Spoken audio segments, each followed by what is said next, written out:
നമസ്കാരം പ്രിയമുള്ളവരെ, രതീഷ് ജാലമനയാണ് കേട്ടോ. ഇന്ന് 2026 ഫെബ്രുവരി മാസം 19 വ്യാഴാഴ്ചയാണ്. കോഴിക്കോട് സൂര്യോദയം വന്നിട്ട് 6:34 സൂര്യാസ്തമയം 6:14 കേട്ടോ. ഇന്ന് വെളുത്ത പക്ഷത്തിലെ ദ്വിതീയ തിഥിയാണ്. പൂരോറ്റാതി നാളാണ്. പൂരോറ്റാതി നാൾ ഫെബ്രുവരി 18 9:16 രാത്രി തുടങ്ങിയതാണ്. ഫെബ്രുവരി 19 8:51 PM വരെയാണ് പൂരോറ്റാതി നാൾ കേട്ടോ. പൂരോറ്റാതി നാളുകാർക്ക് ഇന്ന് കർമ്മസംബന്ധമായിട്ട് പല കാര്യങ്ങളും ശ്രദ്ധിക്കേണ്ട ഒരു ദിവസമാണ്.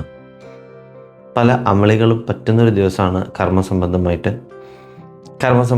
പറയുകയാണെങ്കിൽ മറ്റുള്ളവരുടെ ശത്രുത സമ്പാദിക്കാൻ, അല്ലെങ്കിൽ നമ്മളുടെ നാക്ക് തന്നെയാണ് നമ്മളുടെ ശത്രു എന്നുള്ള രീതിയിൽ ജോലി സംബന്ധമായിട്ടൊന്ന് ശ്രദ്ധിച്ചിട്ട് കാര്യങ്ങൾ ചെയ്യേണ്ട ദിവസമാണ് കേട്ടോ ഇന്ന്. ശാരീരികമായിട്ട് ഒന്ന് ശ്രദ്ധിക്കുന്നതാവും, എന്നാലും അത്ര വലിയ ബുദ്ധിമുട്ടില്ല. സാമ്പത്തികമായിട്ടും ഒരു കരുതലൊക്കെ വേണം. ഇന്ന് കുംഭമാസത്തിലെ 30 വ്യാഴാഴ്ചയാണ്.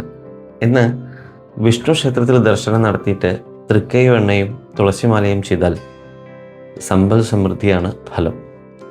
പ്രത്യേകിച്ച് ഗുരുവായൂരിൽ ദർശനം നടത്തുകയാണെങ്കിൽ അതിവിശേഷമാണ് കേട്ടോ. ഈ വീഡിയോ നിങ്ങൾ യൂട്യൂബിലാണ് കാണുന്നതെന്നുണ്ടെങ്കിൽ സബ്സ്ക്രൈബ് ചെയ്യൂ. ഇൻസ്റ്റാഗ്രാമിലും ഫേസ്ബുക്കിലൊക്കെ ഫോളോ ചെയ്യൂ. എല്ലാവർക്കും നല്ലത് വരട്ടെ. നന്ദി, നമസ്കാരം.